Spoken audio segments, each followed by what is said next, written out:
For those of us left bitter and disappointed by the prequel trilogy, Disney's acquisition of Lucasfilm filled us with a new hope. Sorry, I couldn't help myself. But it's true, many of us felt that Lucas had lost the plot and veered too far away from what made the original films so great.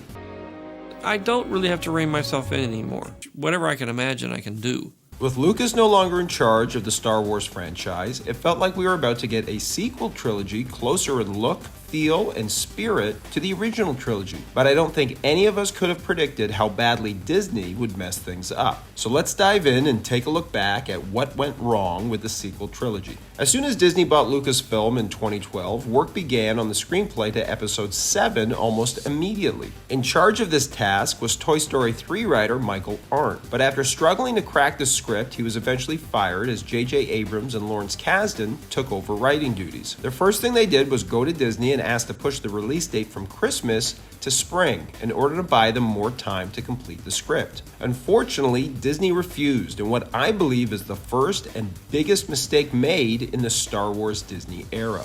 See, with their backs against the wall, JJ and Kasdan were forced to rush and didn't have the luxury of planning out every detail of the sequel trilogy. Instead, they raised a number of questions that we're all familiar with by now, such as who is Snoke and what's Rey's parentage, and basically said to themselves, we'll figure this stuff out later. But because the plan for the trilogy was for a different director to helm each movie, I'm sure what JJ and Kasdan were really thinking was that by the time these questions would have to be answered in episodes 8 and 9, it would be up to some other poor schmuck to figure it all out. Only, it didn't quite work out that way, but we'll come back to that later. Speaking of having no plan, I have to admit that that's not entirely true, as JJ actually did write treatments for both episodes 8 and 9. Now, treatments are not scripts, so I have no idea how detailed these were, if they answered any of the questions raised in the previous film, nor do I know if they were even any good. But regardless, what good is a plan if you throw it out? And that's exactly what Rian Johnson did when he took over. And to be fair to Rian, it's entirely possible he looked at these treatments, thought they were lousy, and just decided to do his own thing. In fact, I'm pretty sure that's exactly what happened, which brings me to my next point. The problem with these films is there was nobody overseeing them with a strong and singular vision like a Kevin Feige at Marvel. Kathleen Kennedy was supposed to be this person, but it's clear she deferred to her directors, of which each had their own vision. And when she did finally put her foot down on Rise of Skywalker, it was a disaster. Now, many fans will often look back to the original trilogy and argue that Lucas had a plan, but that's not entirely true. Lucas had a rough outline, which he often deviated from and revised over the years, but what the original trilogy did have was him, and he had a strong vision for what he wanted, even if it changed over the course of the films. Not only that, but his directors were all for hire, and were not in charge of key story decisions, nor did they oversee writing duties, unlike in the sequels where each director had way too much autonomy over their own films. Lucas also had Lawrence Kasdan to rely on for both Empire and Jedi, as well as producers Gary Kurtz and Howard Kazanjian. In other words, he had a somewhat consistent creative team around him for all of these movies, unlike the sequels that had a revolving door of creative talent with nobody on the same page. Now on to the movies themselves. While The Force Awakens was intentionally designed to be a soft reboot of A New Hope, it's clear that Rian Johnson wanted The Last Jedi to break from the mold and be something new and different, which I commend him for even if it wasn't entirely successful. Rian is doing many unexpected things and taking characters in new directions. Seeing Snoke as just a Palpatine ripoff and not wanting to deal with the headache of answering the mystery of who he was or where he came from, Rian decided to kill him off. Instead of Rey being the product of some famous lineage, he made her a nobody. And I have mixed feelings about these decisions. In the case of Snoke, you can't have a Sith that powerful come out of nowhere with mysterious scars on his face and not explain his origins. Frankly, I always liked the idea that he was a youngling who survived the Jedi Temple massacre. And if we do a side-by-side, you can't tell me that he doesn't look exactly like this kid. This would have been a fantastic origin for him and all of the motivation he needed to hold a grudge against the Jedi and turn to the dark side. Why he's been hiding for the last 60 years, however, is another story, but I'm sure one they could have figured out. With Rey, though, I thought it was refreshing that she was a nobody, and I wish in the subsequent film they didn't retcon this to make her Palpatine's granddaughter, which caused audible groans and laughter in the theater I saw this in. But worst of all was Ryan's characterization of Luke, which Mark Hamill was very vocal about. And I told Brian this, it's no surprise. I said, I just fundamentally disagree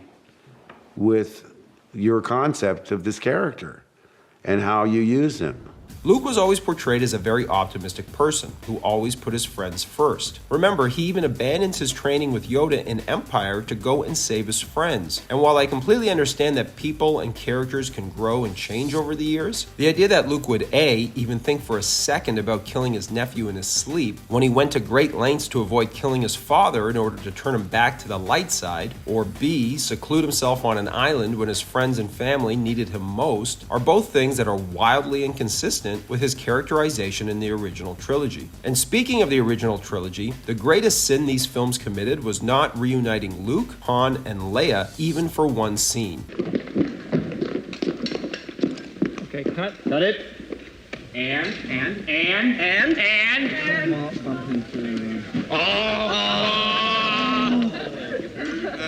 The mic was in frame. The mic was in picture.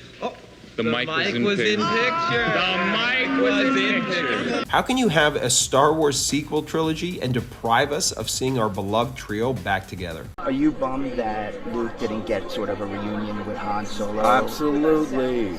The negative fan reception to The Last Jedi threw a massive wrench into the plans for the third film, as did Carrie Fisher's unexpected death. Originally, the plan was for each original cast member to play a major role in each film. Force Awakens was Han's film, The Last Jedi was Luke's, and The Rise of Skywalker was supposed to be Leia's. With her gone, the film had to be rewritten. Colin Trevorrow, director of Episode 9, would attempt to rework the script, but was ultimately fired when he couldn't deliver a draft to Kennedy's liking, who at this point felt she finally had to step in and actually steer this ship. Unfortunately, she steered it right into an iceberg. I think Kennedy had a choice here. She could have either brought Rian Johnson back to continue along with the path he had laid down, or go in a different direction and try and appease the fans unhappy with The Last Jedi. Unfortunately, she chose the latter and hired back J.J. Abrams to do a full-on course correction and force him to answer many of the questions he raised in the first film. The results I don't think made anyone happy. Yes, many of us were upset by some of the decisions in The Last Jedi, but to then go ahead and try and undo a lot of those decisions was the worst thing you could do. Frankly, Kennedy should have just stuck with Rian and let him finish the trilogy. At least it would have felt more consistent and uniform than what we got. And speaking of The Rise of Skywalker, bringing back Palpatine was not only one of the laziest things you could do, but it completely undermined Vader's sacrifice, negated the prophecy of bringing balance to the Force that was supposed to be fulfilled at the end of Jedi, and basically told us that the ending to the original trilogy was meaningless. Not only that, but to make Snoke some test tube creation being controlled by Palpatine was just dumber than a box of rocks, and clearly showed that when they sat down to pen this new trilogy that they'd never really figured any of these key questions out. I can only speak for myself, but as a fan I felt cheated,